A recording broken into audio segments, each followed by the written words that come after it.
Legislative IQ. Increase your legislative intelligence with Florida's policy, budget, and campaign monitoring service. Subscribe today at legislativeiq.com.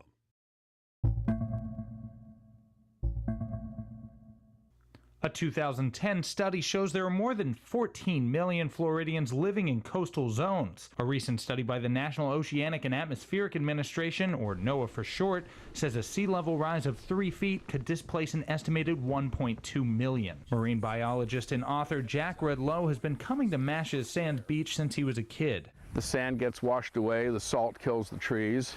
He's been seeing the beach erode away ever since. If we pretend that we have nothing to do with nature, we supersede, we are more powerful than nature, then nature is going to basically kick our bottoms. The NOAA study suggests sea levels are likely to rise 9 inches within the next 10 years. The NOAA study says only a 9-inch rise in sea level would increase occurrences of coastal flooding by 25 times, putting property and lives at risk. Aliki Moncrief, executive director of Florida Conservation Voters, says the legislature isn't doing enough to prepare. I think the legislature, at a minimum, needs to start getting on the bandwagon that a lot of local communities have done, and that is to actually sit down and come up with a plan. How are we going to adapt? How are we going to mitigate? Sea levels in some parts of Florida are reported to be rising at 1/3 of an inch per year.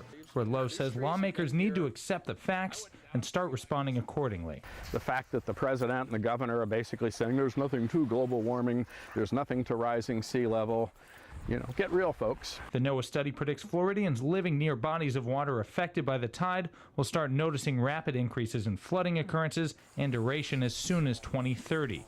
In Tallahassee, I'm Jake Stofan.